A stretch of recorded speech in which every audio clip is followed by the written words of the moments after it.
ایک امام لانچ ہوا ملا علی قاری، جو بریلویوں اور دیوبندیوں کے امام اور حنفیوں کے بڑے امام، اور بریلوی دیوبندی کی تقسیم سے پہلے کے ہیں وہ۔ ملا علی قاری نے مرقاہ لکھی، اور اس میں جب حدیث آئی نا 5878 قتل عمار والی حدیث، تو اس میں انہوں نے کچھ جملے لکھے، اور اب یہ اردو ترجمے کے ساتھ تو اب انہوں نے شائع کیے دیوبندیوں نے، میں تو بہت پہلے اپنے پمفلٹ کربلا بارے میں سے ڈال چکا تھا۔ انہوں نے جو جو جملے لکھے ہیں نا، میری ویڈیوز تو اس کے سامنے شائع کوئی نہیں۔ انہوں نے پہلا جملہ لکھا اس میں کہ حضرت معاویہ پر واجب تھا کہ وہ خلیفہ وقت علی ابن ابی طالب کی بیعت کر لیتے، یعنی انہوں نے واجبیت کا ترک کیا۔ جو مسلم میں آتا ہے جو بغیر امام کے بیعت کے مرا وہ جاہلیت کی موت مرا، وہ ساری حدیثوں کے حوالے سے انہوں نے کہا کہ ان پہ واجب تھا کہ اپنے امام کو پہچانتے۔ نمبر 2، دنیا کی منفعت کے لیے، خلافت کے حصول کے لیے اپنی خواہش کو ترک کر دیتے ہیں، یعنی انہوں نے کہا کہ یہ جو حضرت علی کے خلاف وہ لڑے، وہ کوئی قصاص عثمان کا چکر نہیں تھا، بلکہ وہ خود خلیفہ بننا چاہتے تھے۔ دیکھ لو، یعنی ایک بندہ اندر تک وڑ گیا ہے، وہ دل دیکھ اور فتویٰ لگا رہا ہے۔ اچھا، نمبر 3، وہ باطن میں باغی تھے، لیکن ظاہراً خون عثمان کو انہوں نے اپنی ڈھال بنایا ہوا تھا لوگوں کو دکھانے کے لیے۔ اے بھی نام لکھا ہے، جیسے یہاں پہ پولیٹیشنز کرتے ہیں نا، سامنے کوئی اور ریزن رکھتے ہیں اور پیچھے کچھ اور ہوتا ہے۔ تو انہوں نے کہا کہ اندر سے وہ باغی تھے، وہ حضرت علی کو خلیفہ ہی نہیں ماننا چاہتے تھے، پبلک کی آنکھوں میں دھول جھونکنے کے لیے انہوں نے حضرت عثمان کی شہادت اور قصاص کو اپنی ڈھال بنایا ہوا تھا لوگوں کو دکھانے کے لیے۔ آپ ذرا یہ جملوں کے اوپر غور کریں۔ نمبر 4، انہوں نے کہا کہ قتل عمار والی حدیث تقتلہ الفئۃ الباغیہ 2812 2812 یہ میری بوتل ہوتے لکھے ہے۔ اچھا، قتل عمار والی حدیث حضرت معاویہ کی چھپی ہوئی بغاوت کو ظاہر کر دیتی ہے، یہ چوتھا فکرہ۔ اور 5واں انہوں نے لکھا کہ حضرت معاویہ کے عمل نے قرآن اور سنت دونوں کو پیٹھ کے پیچھے ڈال دیا، یعنی بجائے انہوں نے قرآن و سنت پہ عمل کرنے کے، انہوں نے اپنے اس نفس کی پیروی کرتے ہوئے یہ سب کچھ کیا۔ مجھے بتائیں اس کے بعد کوئی جملہ رہ گیا کہ کوئی بولتے؟ پھر پتہ کیا انہوں نے اینڈ پہ کہا، لیکن ہمیں چاہیے کہ ہم اپنی زبانیں بند رکھیں۔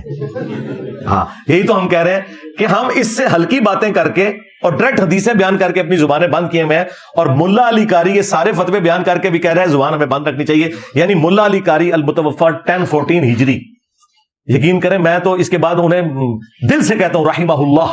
ہاں، انہوں نے بتا دیا کہ یہ سارا اختلاف کرنا کوئی رافضیت نہیں ہے۔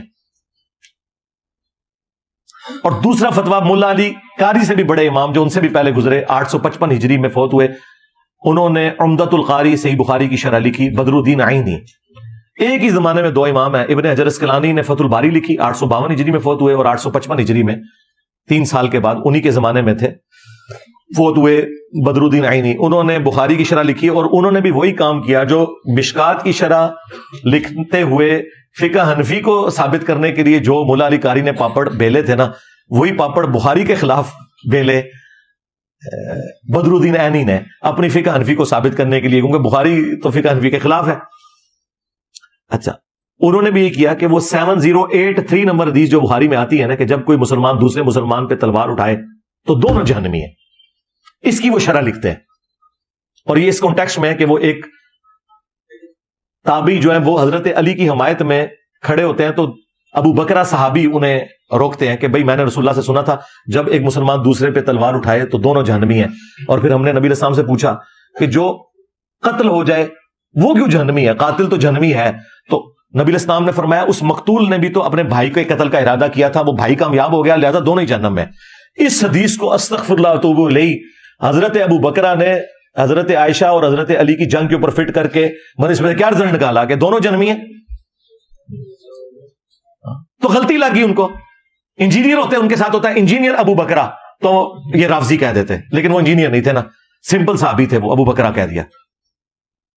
اب یہ اتنی خطرناک بات تھی، اور یہ بالکل ردی کی ٹوکری میں ان کا فتویٰ پھینکنے والا ہے۔ یہ حدیث اس کے بارے میں ہے ہی نہیں ہے، یہ حدیث اس صورت میں اپلائی ہوگی جب کوئی ناحق کسی کے خلاف تلوار اٹھائے، کوئی لسانیت کی بنیاد پہ لڑے۔ لیکن جب سورہ الحجرات میں آیا کہ جب مومنوں کا گروہ باغی ہو جائے اس کے خلاف تلوار اٹھاؤ جب تک کہ وہ توبہ نہ کر لے، اسی کے تحت حضرت علی نے جنگ جمل صفین اور نہروان لڑی تھی. حضرت علی سے زیادہ کوئی قرآن نہیں جانتا تھا. یہ حدیث حضرت علی پہ نہیں فٹ ہوتی تھی نہ حضرت عائشہ پہ. حضرت علی نے جنگ بالکل حق کے اوپر کی. اس کے اوپر خیر میں الگ سے کئی ایک ویڈیوز میری ریکارڈڈ ہے. بہرحال یہ جو حدیث ہے نا 7083 اس کے کانٹیکسٹ میں بدر الدین عینی نے لکھا کہ علامہ کرمانی تو کہتے ہیں کہ حضرت معاویہ کو 1 اجر ملے گا اور حضرت علی کو 2 اجر ملیں گے کیونکہ حضرت علی حق پہ تھے اور دونوں مجتہد تھے. تو بدر الدین عینی پتہ کیا لکھتے ہیں؟ وہ کہتے ہیں میں کہتا ہوں کہ حضرت معاویہ کو 1 اجر کیسے ملے گا جبکہ ان تک قتل عمار والی حدیث پہنچ چکی تھی. سرکار 2812 سارے دے گاٹے فٹ ہوئی جے. دیکھ لو ملا علی قاری متاثر ہوا 2812 تو تائیں انہیں کیا نا 5878 نمبر حدیث.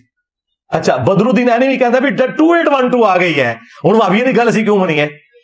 ہاں یہ 2812 ایویں نہیں بوتل اتنے لکھی ہوئی ہے. دوسرا تھلے لکھا ہے فرقوں کی دکانیں بند ڈیمیج ہیز بین ڈن ایویں لکھا ہوا ہے. اچھا تو کہتے ہیں یہ کیسے ہو گیا کہ جب قتل عمار والی حدیث موجود ہے اس کے بعد آپ کہیں گے جی ان کو 1 اجر ملے گا.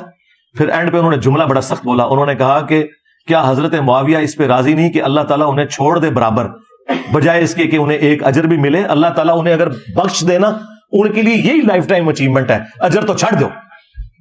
اچھا اب چونکہ وہ انجینئر بدر الدین عینی نہیں تھا لہذا وہ راضی نہیں ہوا. سمجھ رہی آپ کو بات کی؟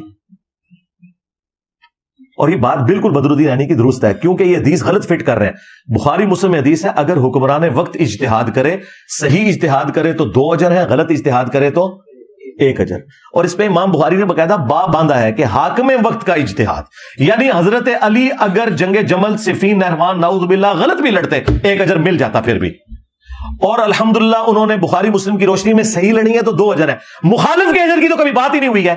یعنی خلیفہ راشد کا باغی اور ان کے خلاف کھڑے ہونے والا شخص مجتہد کیسے ہو سکتا ہے؟ تو ٹھیک ہے پھر کہو کہ حضرت عثمان کے مخالفین جو تھے وہ جو صحابہ تھے وہ بھی مجتہد تھے. جو منکرین زکات حضرت ابوبکر کے خلاف کھڑے ہوئے وہ مجتہد تھے. اللہ رسول آخرت کو تو مانتے تھے نا, صرف وہ کہتے تھے کہ ہم زکات نہیں دیں گے. اس طرح مطلب رزلٹ نکالے جاتے ہیں. صرف حضرت علی کی باری آتی ہے تو یہ لوگ جو ہے وہ ٹامک ٹوئیاں کرنا شروع کر دیتے ہیں. تو دیکھیں پھر اللہ نے کتنی بڑی بلا ان کے اوپر چھوڑی ہے, نہ پچھلے چڈے نہ اگلے چڈے. ہاں علی کے جیسا ہے ہی کوئی نہیں, بنو امیہ تھے شے ہی کوئی نہیں.